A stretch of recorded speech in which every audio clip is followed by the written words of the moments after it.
성품이 아미타불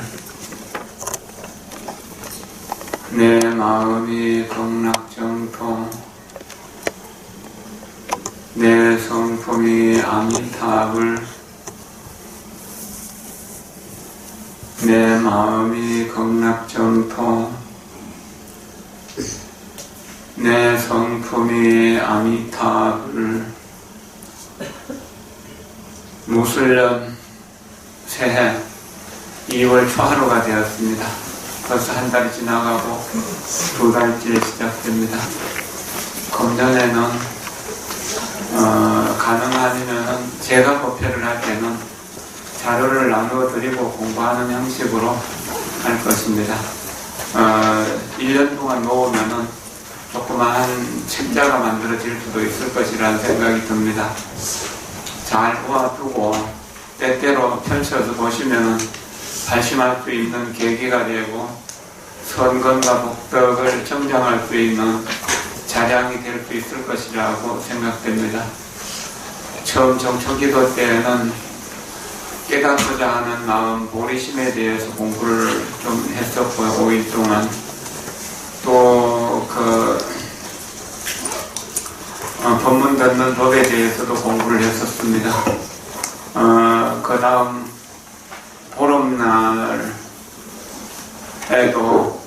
공부를 했었고 또 보리심에 대해서 공부를 좀 더 했었고 또 지난 관음제일날도 인광대사의 가르침하고 자항법사의 가르침에 대해서 공부를 했습니다. 지난 관음제일 때 공부했던 인광대사의 가르침은 제가 평생을 수행하는데 아주 중요한 지침이 되는 것이기 때문에 중요하다고 말씀드렸습니다. 복습하는 마음으로 한번 읽고 오늘 법회 시작합니다. 듣기만 하십시오. 합장하십시오. 인광대사의 가르침. 출가자나 제가자 구별 없이 반드시 위로는 공경하고 아래로는 화합하며 남들이 참지 못함을 참으며 남들이 능히 행하지 못함을 능히 행하여 남들의 수고로움을 대신하는 사람은 거룩하고 아름답습니다. 고요히 앉아서는 항상 자기 자신의 허물을 생각하고 한가하게 다른 사람들의 옳고 그름을 말하지 아니하며 걷고 서고 앉고 눕고 옷 입을 때 밥 먹을 때 아침부터 저녁까지 저녁부터 아침까지 오직 이 한마디 나무 아미타불을 부르되 명호가 끊어지지 않게 하며 혹 낮은 소리로 혹 묵념으로 부처님의 명호 외에 다른 생각이 나지 않게 하라. 만약 다른 생각이 일어나면 곧바로 성현들의 바른 가르침을 취하여 소멸하며 항상 부끄러운 마음과 참회하는 마음을 내고 만약 공부한 것이 있다면 뭔가 꿈에 부처님을 보았거나 성과가 있다는 어떤 그런 그 업이 참회되고 정진이 된다는 것을 느낀다면 정말로 나의 공부가 비천함을 생각하고 아직도 멀었다고 생각하고 스스로 자랑하지 말며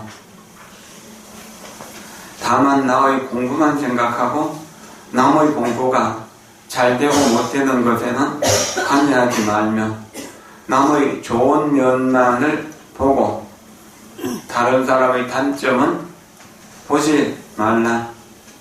모든 사람이 다 거룩한 보살이며 오직 나 한 사람만이 진실로 범부 중생인 줄로 알라.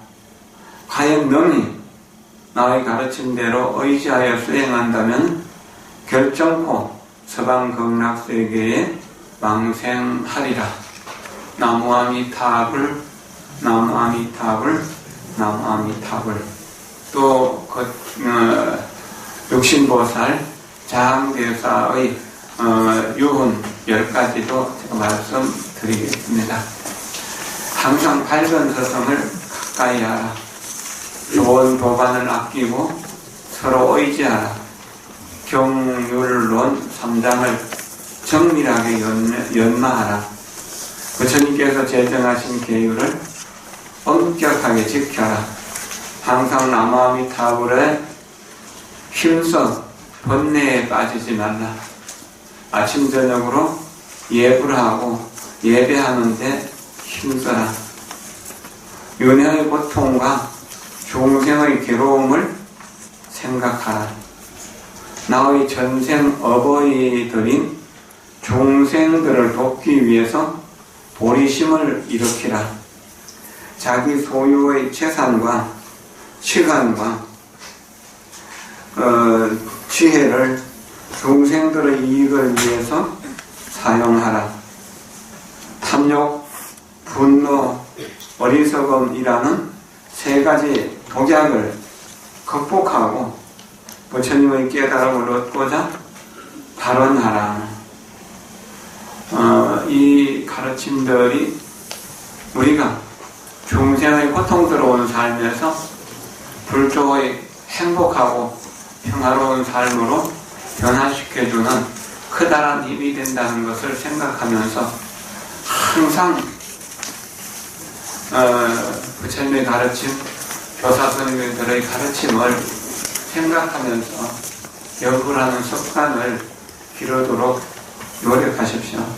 이 인광대사의 가르침과 육신보살 자항대사의 가르침을 더하고 싶으면 우리 종무소에 가서 부탁하면 해주실 겁니다. 아미타경에 보면은 아미타 부처님은 광명이 시방세계에 불화하다라고 하셨고, 아미타 부처님과 극락세계 모든 종생들이 수명이 영원하다고 그랬습니다. 그리고 아미타 부처님은 성불한 지가 10급이 지났다라고. 10급이란 시간을 초월했다는 이야기입니다. 과거, 현재, 미래, 또 과거의 과거, 현재, 미래, 현재의 과거, 현재, 미래, 미래의 과거, 현재, 미래를 합쳐서 9세라고 하는데, 10세, 10급이라고 하는 이야기는 시간을 초월해서 모든 시간 속에 아미타 부처님이 계신다는 그런 것을 의미하는 것입니다. 그리고 극락세계에 한번 태어난 사람은 보리심에서 물러나지 않는다. 보리심에서 불태전한다. 그럼 보리심이라고 하는 것은 무엇인가? 바로 다음 생에 부처님이 될 수 있는 마음이다. 부처님의 옆자리, 바로 관세음보살과 대세시보살과 같은 자리다. 그런 이들을 일생보처보살이라고 합니다. 일생만 수행하면은 다음 생엔 바로 부처의 지위에 드는 등각보살이라는 의미입니다. 부처님과 거의 동등한 보살이라는 뜻이죠. 이런 사람들은 어떤 이들인가? 가장 선한 사람이다. 가장 선한 사람이다. 그래서 제상선인 구해일처 가장 선한 사람들이 한자리에 모여 사는 그런 곳이다. 극락세계가 바로 그런 것이다. 우리도 선한 마음이 가득 차 있다면 저절로 지금 여기가 극락세계임을 알 것입니다. 만약에 내가 누구를 미워하거나 원망하는 마음, 시기하고 질투하는 마음이 일어나면 나는 이제 극락세계에서 지옥으로 떨어지는구나 이렇게 생각하셔야 돼요. 그리고 내 분수에 넘치는 무엇인가를 갖고 싶어하는 마음, 또 남들이 달라하는데 내 것을 너무 아끼려고 하는 마음, 이거 간탐심이라고 하는데, 이런 간탐심이 일어나면 나는 지옥으로 들어가고 있구나 이렇게 생각하세요. 간탐심이 일어나거나 분노와 시기, 질투, 원망 이런 생각들이 일어나면 우리 마음은 괴롭잖아요. 괴로우면 지옥에 들어가 있는 것이잖아요. 그걸 생각해야 돼요. 그리고 뭔가를 하려고 하는데 잘 모르겠다, 잘 안 된다 하는 것, 그런 생각이 들면 그 그것은 내가 어리석음 속에 있다는 것을 자각해야 돼요. 그래서 부지런히 배워야 되고 정진해서 깨달아야 돼요. 배워서 알고 깨닫지 못한다면 우리는 늘 그 어리석음 속에서 고통을 받을 수밖에 없고 두려움을 받을 수밖에 없습니다. 우리가 고통과 두려움, 공포 속에서 불안하게, 불행하게 살고 싶습니까? 그렇지는 않잖아요. 그렇다면 부지런히 선행을 해야 되는데 선행 중에 최고의 선행은 무엇인가? 바로 아미타 부처님의 공덕을 듣고 아미타 부처님의 명호를 배우되 아침부터 저녁까지, 저녁부터 아침까지 부지런히 나무 아미타불을 배워서 그 사이에 생각이 끊어지지 않고 아미타불을 부르는 생각이 끊어지지 않고 아미타불의 목소리가 끊어지지 않고 그 뒤에는 망상도 번뇌도 없고 잠도 없고 먹고 싶다든지 뭐 쉬고 싶다는 생각도 없이 꾸준히 하게 되어서 일주일 정도 가게 되면 하루, 이틀, 사흘, 나흘, 닷새, 엿새 이래 동안 꾸준히 하게 되면 그러면 그 사람은 이미 정토에 머무는 것이 되는 것이다. 그 사람이 그렇게 연구를 하다가 임종하게 되면 아미타 부처님의 거룩한 성종들 관세어보살, 대세조보살, 문수보살, 보현보살, 지장보살, 야광보살, 약상보살 이런 대보살들과 함께 그 임종한 사람 곁으로 와서 반야용선에 태워서 극락세계 상품상생하게 해준다고 그랬습니다. 선한 일 중에서 가장 선한 일이 바로 나무아미타불을 부르는 일이다. 보리심 중에서 최상승 보리심이 바로 나무아미타불을 부르는 일이다. 아미타불을 부르는 이 일보다도 더 중요한 일은 없고 아미타불을 부르는 이 한 가지 수행보다 더 값진 수행은 없고 아미타 부처님을 부르는 그 나무아미타불을 부르는 이 수행보다 더 원만한 수행은 없고 더 자비로운 수행은 없고 더 청정한 수행은 없고 더 진실한 수행은 없다는 더 지혜로운 수행은 없다는 평생 동안 참선을 했던 이들이 마지막 나이가 들어서 아미타 부처님에게로 돌아가는 이런 사례들이 한두 가지가 아니거든요.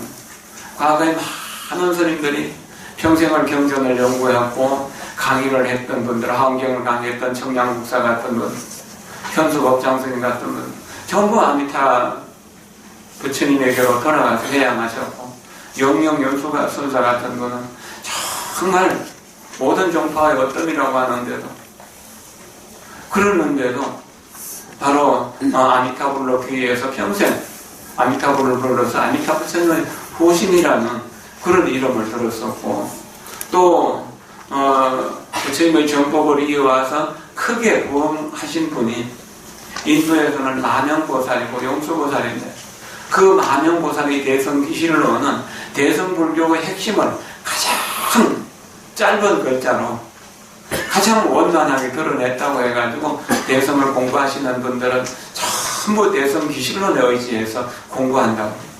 그것은 8만 대장경의 글수를 한 30장도 안 되는 그런 작은 책 속에 다 넣었는데 하나도 모자람이 없었다고 그랬어요. 그리고 대성불교의 아버지라고 하는 분이 바로 용수보살인데 그 용수보살도 이 아미타 부처님으로 귀의하셨다. 대성기실론의 끝부분에서 아미타 부처님을 칭견하고 극락세계에 태어나서 그래서 이제 깨달음을 얻어간다라고 그렇게 말씀하셨고 용수보살의 10주 비바사론에서도 이 아미타불을 부르면서 수행하는 것은 쉽게 깨달음을 얻는 수행이고 다른 모든 수행은 아주 어렵게 깨달음을 얻어가는 그런 수행이다라고 하셨습니다. 과거에 많은 선지식들이 한결같이 아미타 부처님의 공덕을 찬탄하셨습니다. 그래서 아미타 부처님을 부르는 공덕이 원만하지 못하다고 말하는 사람들을 대할 때 그럼 당신의 수행이 용수보살이나 마명보살보다 뛰어난다.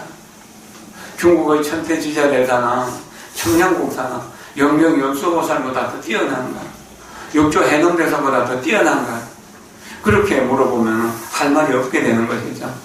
이 나무아미타불을 부르는 한마디 수행은 정말 모든 부처님을 출생시키는 모체가 되는 것이고 모든 선법을 길러가는 모체가 되는 것이다. 근원이 바로 아미타불에 나온다. 우리의 마음의 근원이 바로 무량한 광명이고 영원한 수명이기 때문에 그 수명이 아미타 부처님의 이름을 부름으로 인해서 세상에 드러나는 것이다. 어떤 아이가 부모님 말을 안 듣고 자꾸 말썽을 부리니까 스님한테 데려와가지고 이 아이를 좀 가르쳐 주십시오. 그러는 거예요. 그 토굴에 있는 스님이 저녁 때가 되어서 이렇게 아이에게 밥상을 차려주고, 그리고 밥을 먹고 나니까 양치할 수 있도록 인도해주고 손발을 씻을 수 있도록 해주고, 스님이 뭔가 나를 야단칠 것인데 라고 생각했는데 한마디도 야단 안 치는 거예요. 그래 밥 먹고 나서 손발을 씻고 나서 이렇게 이제 앉아 있으니까 이부자리를 펴주면서 편안히 쉬라고. 야단을 칠 줄 알았는데 저는 야단을 치지 않거든요. 그러니까 이제 정말 스님의 법력에 가마를 입어가지고 눈물을 주룩주룩 흘리면서 하루 저녁을 그렇게 자고, 그리고 뒷날 내려가서 새 사람이 되었다라고. 많은 말이나 많은 글이 필요한 것은 아니거든요. 중국, 일본의 10대 고성 중에 한 명 양관 스님이라고 하는 계셨는데, 양관 스님은 큰 부잣집, 종손 종가의 장자로 태어났지만, 그리고 외아들로 태어났지만 출가를 하는 것이 가장 좋은 길이라고 생각하면서 출가를 했었습니다. 그러니까 그 당시 일본의 풍습으로 가장 가까운 인연 중에서 아들 둘인 집에 아들 하나를 양자로 데려온 겁니다. 그 집안에서. 그래서 이제 양관 스님의 양아들로 해서 그 집에 데려다 놨는데, 가난하고 못 먹던 아이가 부잣집에 오니까 먹을 거 흔하고 뭐 돈도 많고 하니까 그냥 하는 짓이 나쁜 짓만 하고 문제를 일으키기만 하는 거예요.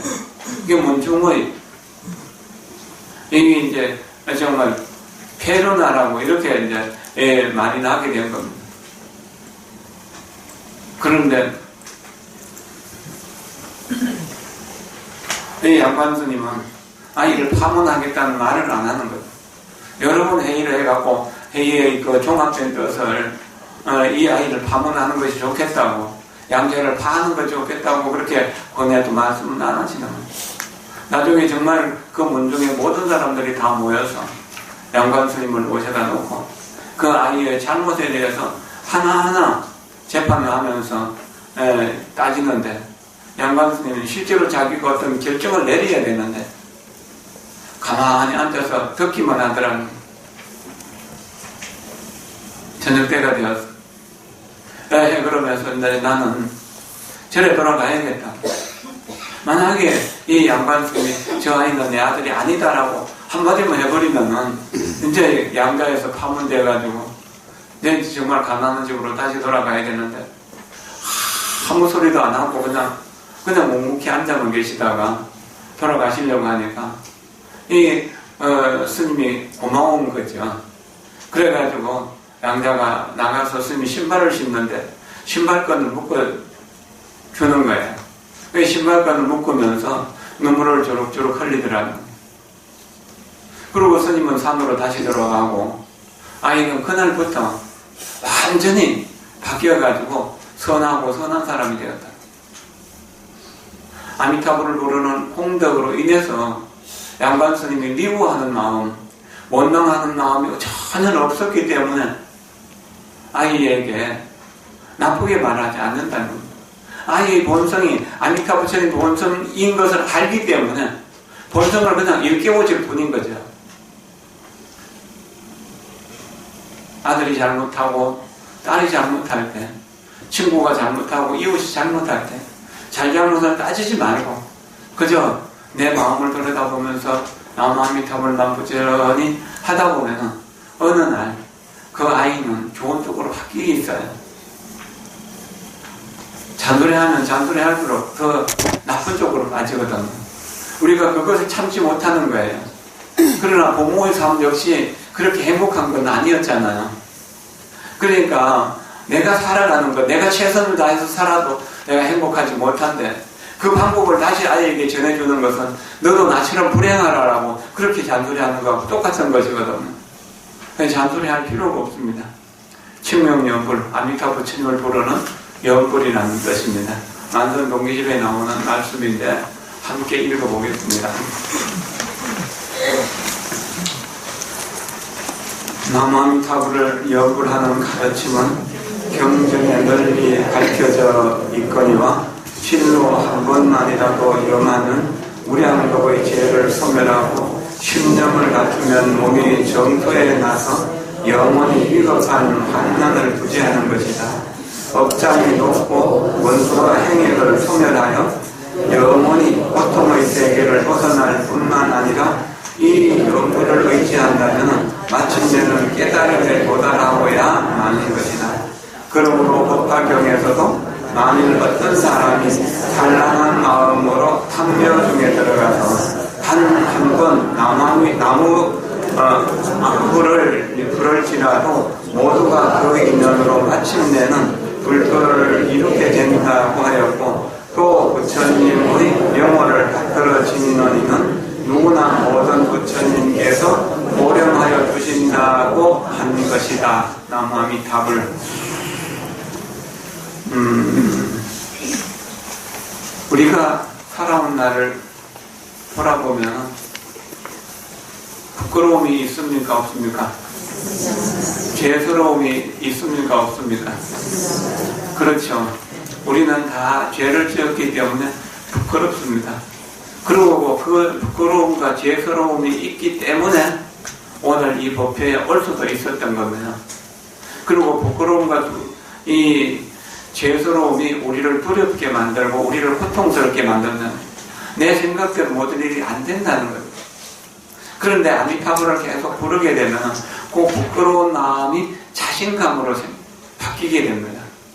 그리고 아미타불을 부지런히 부르면 내가 과거에 지었던 죄업이 소멸되어서 청정성을 회복하게 된다. 그러므로 해서 아미타부처님의 공덕이 참 무량 억급의 죄업을 소멸할 수 있는 것이다.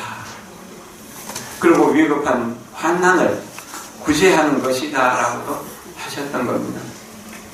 해인사 판란대장경판에는 나라에서 그 고려시대, 고려고종 때 이렇게 이제 조성한 국간대장경이 있고, 해인사에서 그때그때 스님들의 원력에 의해서 펴낸 경전들이 있고, 거기에는 이야기별로 되어 있는 것들도 좀 있습니다. 그것을 사간이라고 합니다. 사간에 보면은 그 송씨라고 하는 여인이 이제 죽은 지 10년이 됐는데, 그 자기 영감님하고 살다가 부인이 죽은 지 10년이 됐는데, 영감님은 왕씨라요.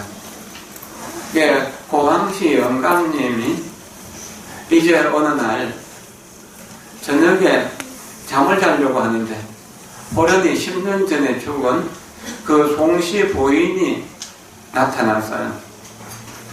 그게 왕씨이기 때문에 왕랑이라고 그냥 그렇게 하는데, 그런데 나타나서 내가 죽은 지 10년이 됐지만 아직 당신이 이 저승에 오지를 못해서 재판을 받지 못하고 있다.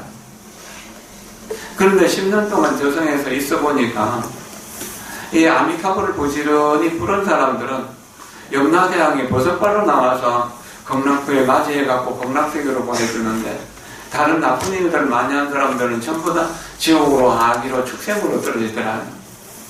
그러니 오늘 당신이 이 세상에서 마지막이고 오늘 밤에 죽을지도 모르니까 당신이 지금부터라도 나무아미타불 그 6글자를 써서 서쪽 벽에다가 붙여놓고 탄정에 앉아서 나무아미타불을 불러라. 왜 그러고는 호련이 사라진 겁니다. 그래서 이제 명이 다 됐나? 그리고 또 이 죽은 할머니가 10년 만에 나타나가지고 이렇게 간증하는데, 그래 해야지해서 이제 붓을 꺼내서 목을 갈고해서 나무아미타불을 써붙이고, 그러고 이제 나무아미타불을 밤새 부르고 있어요. 그 저승사자가 새벽녘에 와가지고, 당신은 내가 일찍 와서 기다렸는데 연구를 계속하고 있어서 모셔갈 수가 없었다고. 그러나 명이 다 했으니까 갑시다 하면서 모셔가는 거예요. 그래서 가서는 염라대왕 앞에 갔는데 조금도 두려움이 없어요. 염라대왕이 정말로 버선발로 나와가지고 그렇게 이 말법 시대에 연구를 하시니 얼마나 위대하고 훌륭한 공덕을 지으신 분이냐고 하면서, 그도 이제 10년 전에 돌아가신 할머니하고 같이 재판을 하면서, 이분들은 원래는 죄업을 많이 지어서 아주 하천한 인간의 세계에 태어나거나 아니면은 지옥하기 축생으로 가게 될지도 모르지만, 이 하룻밤 내 아미타불을 불렀던 그 인연으로 해서, 그 공덕으로 해서 극락세계에 가게 된다라고 하면서 극락세계로 인도해 줬다고 합니다. 그럼 영관인이 아미타불을 부른 게 할머니까지 극락세계로 가게 되었다느냐. 그러니까 업장이 손을 쥐면 그렇게 된다는 거예요. 살다 보면은 우리는 알게도 잘못을 하고 모르게도 잘못을 합니다. 그러나 그것을 그냥 두면은 한 방울 두 방울 물이 고여서 한 그릇에 가득 차는 것처럼 내 죄가 그렇게 차게 됩니다. 그러나 매일매일 그릇을 비워버리면 그릇에 죄가 찰 리가 없죠. 매일매일 참회를 하고 매일매일 기도를 하면은 그 내 죄업이 녹아내리는 거예요. 그 기도하고 공부하는 중에서 가장 뛰어난 것이 바로 나무아미타불을 부르는 것이다. 그렇게 일생 동안 나무아미타불을 부르면 내가 아미타 부처님의 국토에 태어나는 걸 분명하고 아미타 부처님을 칭견하고 법문을 들으면서 수행하다 보면 어느 때인가 반드시 성불할 수 있는 인연이 된다. 삼재팔란이 걱정되시는 분, 동서남북 어디로 이사 가야 될지 걱정이 되시는 분, 언제 나라고 이사를 가야 될지 걱정되시는 분, 궁합이 맞는가 안 맞는가 걱정되시는 분, 사업이 잘 될까 안 될까 걱정하시는 분, 그리고 조상이 천도가 될까 안 될까 걱정하시는 분, 그러니까 건강할까 이렇게 일찍 죽을까 걱정되시는 분들, 하던 문제가 생길 때 다 놓아버리고 오로지 나무아미타불만 부르면 반드시 내가 원하는 쪽으로 모든 문제가 순조롭게 풀리게 됩니다.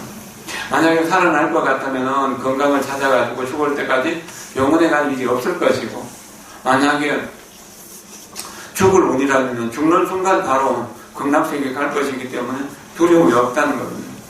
이미 죽음에 대한 두려움이 없고 죽음을 싫어하지 않는다고, 그리고 죽음을 즐거워한다면 우리는 극락세계에 가는 것이 뭐가 어렵겠냐, 연구를 하는 것이 뭐 어렵나. 한번 우리가 망상을 좀 극복하고 연구를 하면 건강해지는 거예요. 그리고 하는 일들이 순조롭게 잘 풀리는 거예요.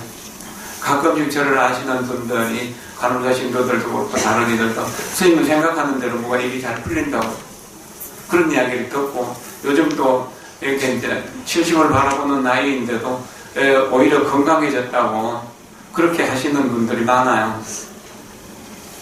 이게 제가 기도를 하면서 그 체험하는 일들이,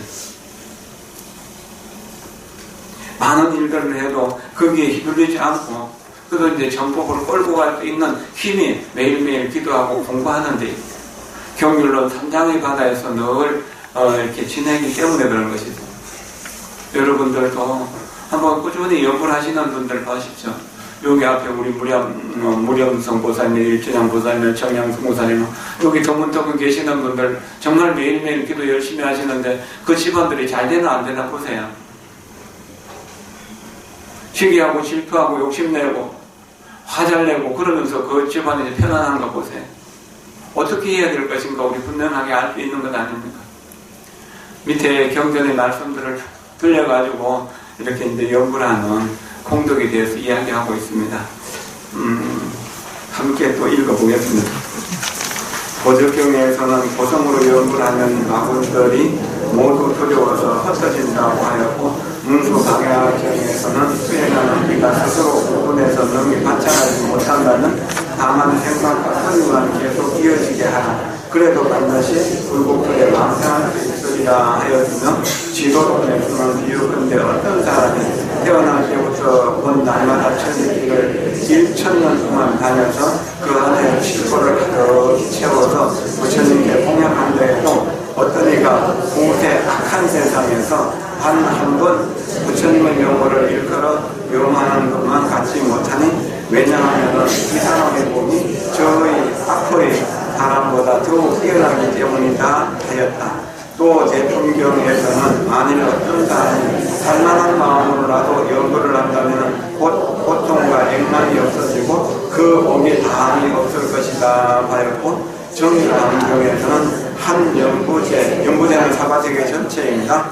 연구제의 온갖 중물생을 음식, 의복, 침구, 양약으로 양학의 사사로 이바지 한다면 공덕이 한량 없을 것이다. 그러나 만일 어떤 이가 착한 마음으로 부처님의 명호를 잠시 동안만이라도 연한다면 그의 공덕금은 뒤의 이유를 훨씬 지나서 생각할 수도 없고 헤아릴 수도 없을 것이다 하였으며, 또 화엄경에서는 자세한 마음이 연불문에 머무르면 자기 마음에 있는 즐기고 싶은 것을 아예 따르는 알 것이니, 온갖 부처님께서 언제나 그 모습을 나타내시기 때문이라고 하였다. 또 비석화상의 연불상의 부광문에는 큰 바다에서 목욕한 사람은 이미 온갖 뇌물을 다 쓴 것과 같이 부처님의 명호를 염하는 사람은 반드시 온갖 선배를 한꺼번에 이루는 것이다.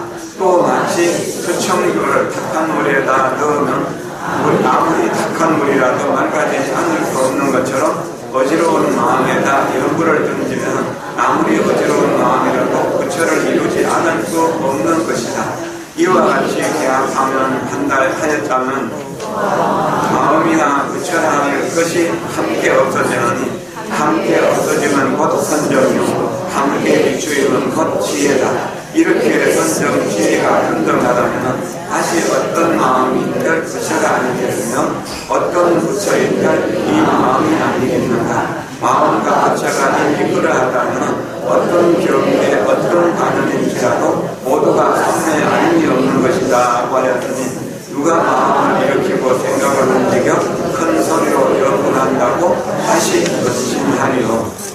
나무아미타불. 자제한 마음이 연불몸에 머무른다. 자제한 마음은 자유로운 마음, 지혜로운 마음을 말합니다. 자유롭고 지혜로운 마음으로 나무아미타불을 즐겁게 부른다면은, 연불몸에 머무른다면은 그렇게 즐겁게, 그러면 아미타불 부르는 것이 즐겁기 때문에 부지런히 아미타불만을 부르게 되는 것이죠.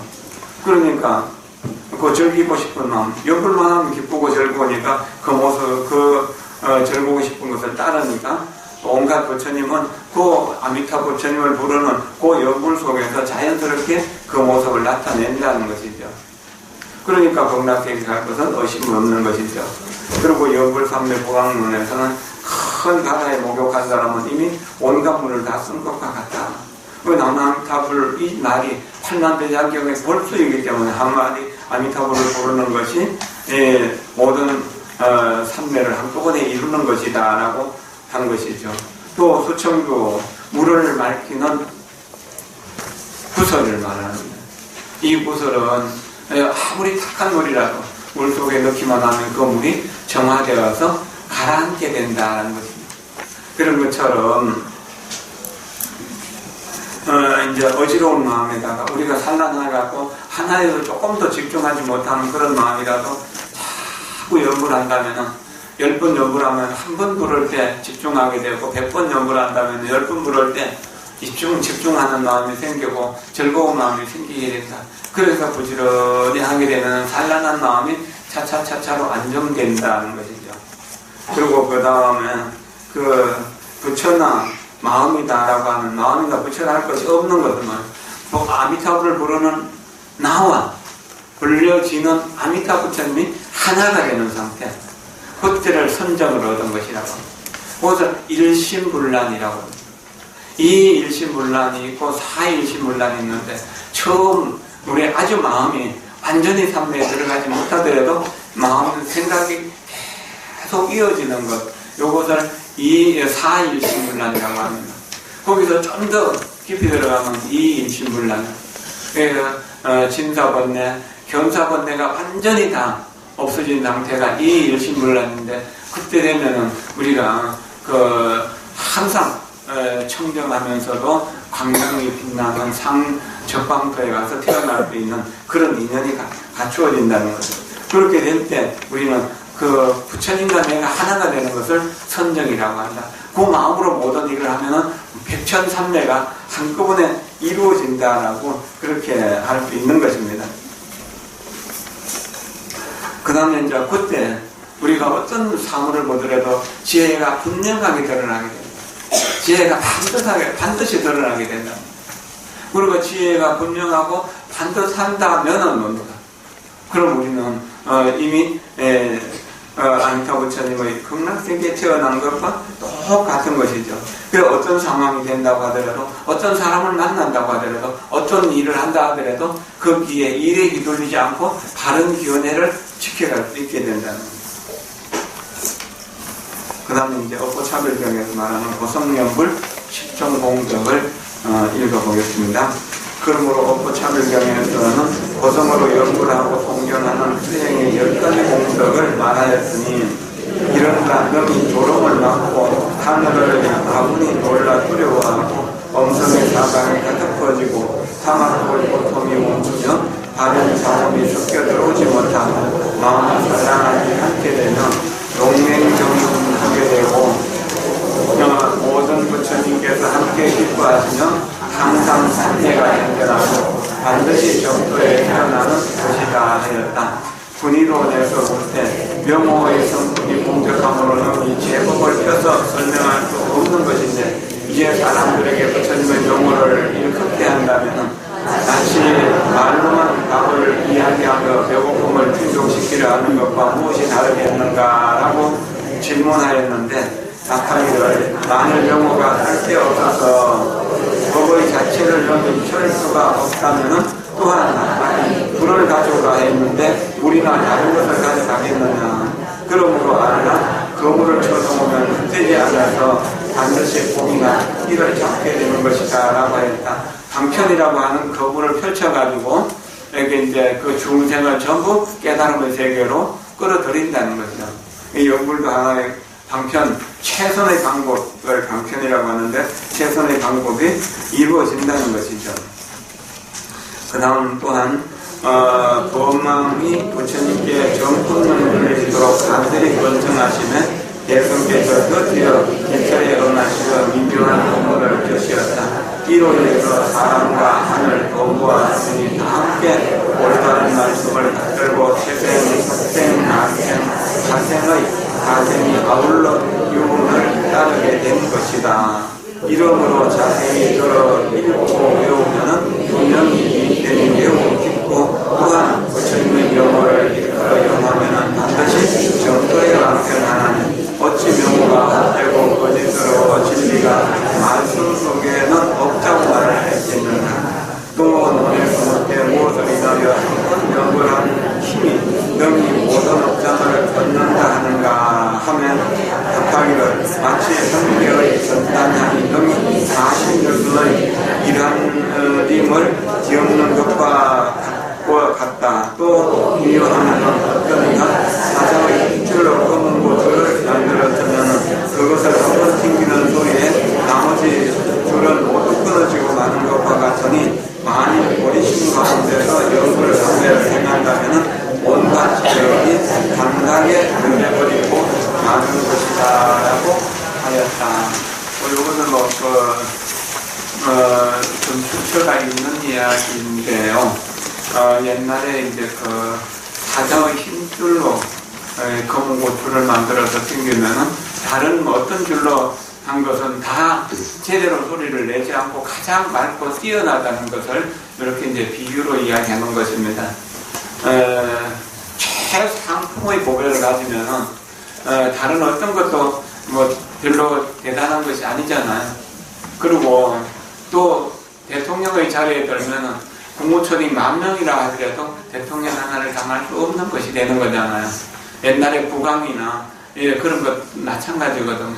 그리고 부처님은 이미 완벽한 깨달음을 얻으셨으니까 부처님의 깨달음을 사자의 힘줄로 만든 검은 꽃줄로 비유한 것이다 라고 그렇게 이해하십시오. 그리고 앞에 말한 수청주라고 하는 것, 그리고 여기서 또 이제 말씀하시는 그 전단향이라고 하는 것도 모든 것을 뛰어넘는 최상류의 상이라고 하는 것을 말하면 됩니다. 그렇게 이해하시면. 그리고 부처님 영모 중에 임금왕자가 들어간 부처님이 많죠. 그 임금이라고 하는 자는 어떤이라는 뜻을 말하는 겁니다. 최상이라고 하는 것. 그리고 바다라고 하는 바다 해자가 들어간 부처님도 많거든요. 그거는 뭐냐면 일체공덕이 바다처럼 한량이 없다는 그런 뜻이니까 이런 말씀들이 경전 속에 나올 때 이것은 최상을 비유로 한 것이다 라고 그렇게 이해하시면 돼요. 우리가 무엇해도 부처님처럼 깨달음을 얻는 것이 최상이잖아요. 그러니까 그때까지는 우리는 별 볼 일 없는 법무라고 생각하는 그것이 참 중요하다는 것이죠. 그 다음에 또 한번 보겠습니다. 예측경에는 혹 하룻밤이나 이래 동안만이라도 지극한 마음으로 연구하여 보라. 작게 염하면 작게 보고 크게 염하면 크게 볼 거다고 하였다.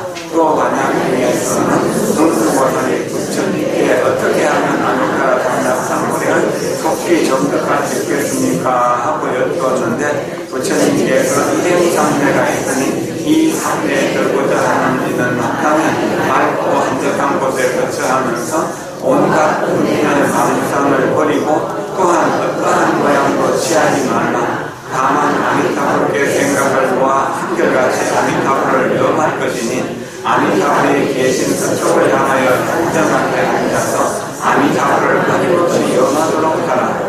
그리하면 곧 생각 가운데 있는 이 과거의 미래의 모든 부처님께서 항상 법을 하시어 지혜와 변제가 마침내 끊임없이 끊임이 없음을 보게 될 것이다 라고 대답하시었다. 그러므로 하나 부처님의 유심력이 가히 생각이 어려워 그 현통함을 헤아릴 수 없으니 마치 자석이 새를 흡수함과 같고 물을 반하에 쏟아 붓는 것과 같은 것이다.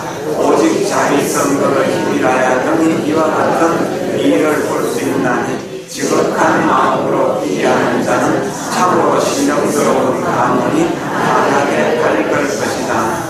자석이 새를 흡수하는 것은 잘 알죠. 옛날에 그 손바느질을 하던 시대에 그 바늘을 잘 잊어버리잖아요. 그 바늘을 찾기 위해 갖고 자석을 두고 자석에다가 바늘을 붙여두면은 잊어버렸던 바늘을 금방 찾게 되고 또 자석에 붙여두면은 잊어버리지 않고 그렇게 되는 거잖아요. 그럼 모든 새가 자석에 붙기 때문에 그것을 이용해가지고 그 전기를 넣어서 순간 자석을 만들어가지고 그 자력의 힘으로 이게 아주 무거운 컨테이너가 번쩍번쩍 들고 그렇게 하거든요. 그러니까 우리가 아미타불을 부르는 것은 우리의 무량한 숨어있는 지혜의 힘을 부처님의 힘을 빌려가지고 드러나게 하는 것과 같은 것이다.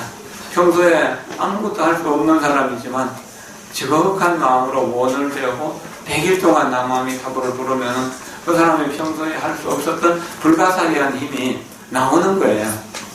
그리고 사람이 저렇게 훌륭하게 바뀌는구나, 저렇게 거룩하게 바뀌는구나 하는 것을 느끼게 될 수 있는 것입니다. 우리가 다 너나 없이 많은 죄업을 안고 살아가고 있습니다. 그렇기 때문에 고통과 절망이 뒤바뀌어서 계속 따라와요.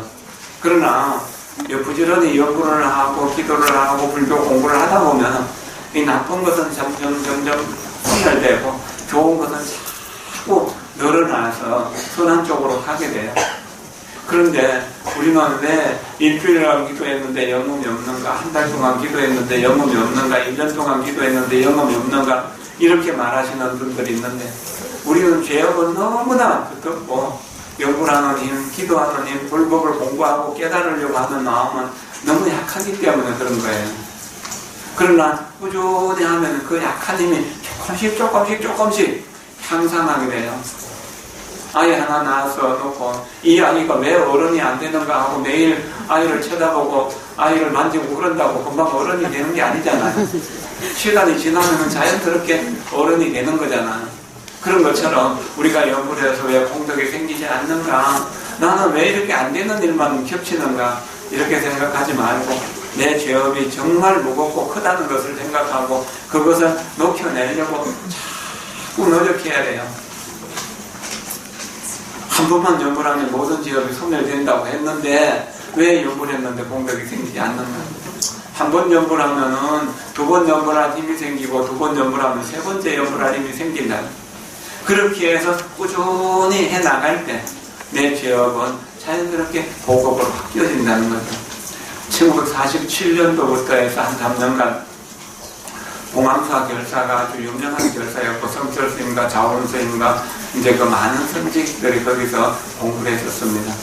그때 청담 스님이 화주가 돼가지고 여기 이제 시내 가서 뭐 이렇게 먹을 것을 얻어오기도 하고 볼일 보고 하는 책임을 맡았었는데 청담 스님이 어느 날 그 이제 외출했다가 돌아와서 점심시간인데 스님들이 이제 밥 먹으려고 하는데 잠시 내 이야기 한 마디만 들어보라고.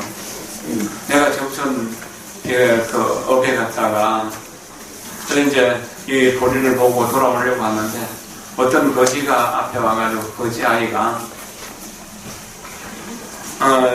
돈을 달라고 그러는 거예요. 그래서 그 당시 5원짜리 아마 지금 50만 원보다 더 큰 가치를 지닐 겁니다. 그 5원짜리 지폐를 하나 보여주면서 네가 관세음보살이나 나무아미탑을 한마디만 하면은 이 돈을 줄 테니까 그러면은 이거 갖고 미쳐내가지고 뭔가 장사도 할 수 있고 평생 고생 안 하고 살 수 있을 텐데 나무아미탑을 한 번만 불러라. 근데 그 아이가 돈 한 번 쳐다보고 스님 한 번 쳐다보고 돈 한 번 쳐다보고 스님 한 번 쳐다보고 그러다가 내가 그 돈을 못 가질지언정 어떻게 나무아미타불을 부르겠느냐고 그래서 그냥 가더라는 거예요. 업이 두터운 사람은 이런 것이에요. 공부할 수 있는 기회가 있어도 공부를 안 하고 법문 들을 수 있는 기회가 있어도 법문 안 듣고 연구를 하고 기도할 수 있는 기회가 있어도 그게 안 하는 겁니다. 못 하는 겁니다. 생각이 안 나요. 그러나 한 번 우리가 연구를 하고 두 번 연구를 하고 세 번 연구를 참여하다 보면 거기에 기쁘고 즐거운 공덕이 생겨서 자연스럽게 그 꾸준히 하다 보면 그 힘이 생기는 것이거든요. 그런 것을 생각해야 됩니다. 마지막에 대성기신론에서 발심에는 세 가지가 있는데 그 세 가지 발심 중에서 신성치 발심, 첫 번째 발심입니다. 이건 이제 범부가 일으키는 발심이라고 할 수 있습니다. 첫 번째가 직심이다. 직심은 정직한 마음인데 진여법을 바르게 생각하기 때문이다. 두 번째는 심심이다. 선행을 즐겁게 실천하여 모으기 때문이다. 선법을 모으면 공덕이 쌓이는 것이거든요. 세 번째는 대비심이다. 일체 중생의 온갖 고통을 제도하려 하기 때문이다. 우리가 이렇게 불법을 공부하는 것은 일체 중생을 다 제도해서 불법 속으로 끌어들이기 위한 방편이다라고 그렇게 생각을 하십시오. 그걸 한다면 불법 공부는 자연스럽게 이루어지게 됩니다. 공지사항 것까지 말씀드릴게요. 우리가 20년 전부터 오스피스 교육을 해왔습니다.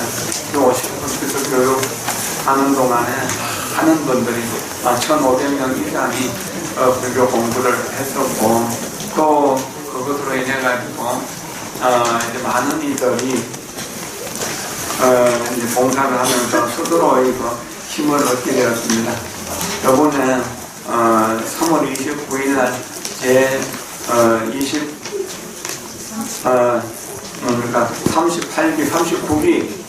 39기 호스피스 교육을 시작합니다. 공부를 안 하신 분들 공부할 수 있는 인연을 또 지어지고, 또 요번에 이제 그날 개강 기념 특강으로 연령의료 결정법 바로 알기라고 하는 수행을 그런 법을 부산대학교 박은수 교수라고 하는 분을 초청해 갖고 합니다.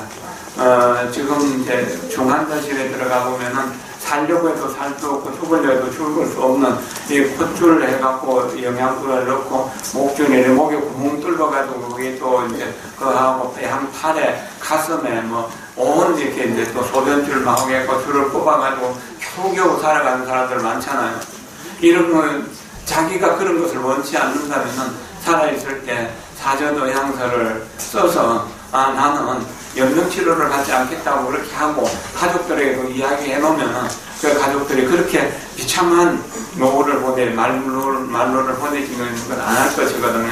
그런 법에 대한 자세한 것을 공부할 수 있는 기회가 되니까 29일 날 오후 1시 반 저기 한의정 저쪽 5천 강당에서 모여갖고 공부를 좀 하도록 했으면 좋겠습니다. 그리고 우리가 작년에 교양대학하고 개정의 3학국회 임의법석을 하고 개정의 3학국회를 꾸준히 해오고 있는데요. 첫 주는 진목스님, 두 번째 주는 조일스님, 세 번째는 제가 건강경 강의를 합니다. 내일 모레 21일 날이 건강경 강의하는 날이 되겠네요. 수요일 날. 그리고 네 번째 주는 탄간제기를 설해서 이제 우리가 하루만이라도 청정하게 살기를 발언하는 그런 법회, 또 축제의 법회를 열기로 했습니다. 그걸 모두 다 동참하셔가지고 공부할 수 있으면 좋겠고, 화요일 저녁 7시, 또 토요일 오늘 오후입니다. 오후 2시에 그 자비명상을 하는데, 이 자비명상에 참여해서 공부한다면 혼란한 사람도 안정이 되고 모든 것이 평화로워질 수 있는 그런 인연이 되니까 공부에 좀 동참해 주셨으면 좋겠고요. 달라이라마 존자의 그 동양인을 위한 법회에 동참하실 분들 동서 의논해가지고 함께하면 좋을 것 같습니다. 그리고 대한불교 조계종 신도회에서 행복바람일 문화대축전을 한다고 합니다. 4월 26일 목요일 날 서울 광화문 광장에서 하는데 버스 한 대를 배정해 준다고 합니다. 그 여비 안 내고 갈 수 있는 일이고, 또 불법을 이렇게 좀 홍보하는데 인연이 되는 일이니까 동참하실 분 종무소에 의논해서 하실 수 있으면 좋겠고, 대한불교 조계종하고 법보신문에서 합쳐가지고 그 신행 수기를 공모하는데 원고지 200자, 원고지 30매 내외로 해가지고 모집을 한다고 합니다. 4월 20일까지니까 한 달 정도 남았거든요. 이제 좀 동참해 주셨으면 좋겠습니다. 그리고 우리 수강보전 마무리 공사 뒤에 이제 석격에 돌을 붙이는 것하고 옹벽 돌 붙이는 것하고 또 거기에 이제 우리 그 연기문하고 지주자 명단을 이제 새겨 넣는 것, 또 그 벽화를 그리는 것, 또 이제 이런 불사를 하게 되는데, 이제 마무리하게 되는데, 아마 다음 주부터 시작하면은 한 달 정도 걸릴 겁니다.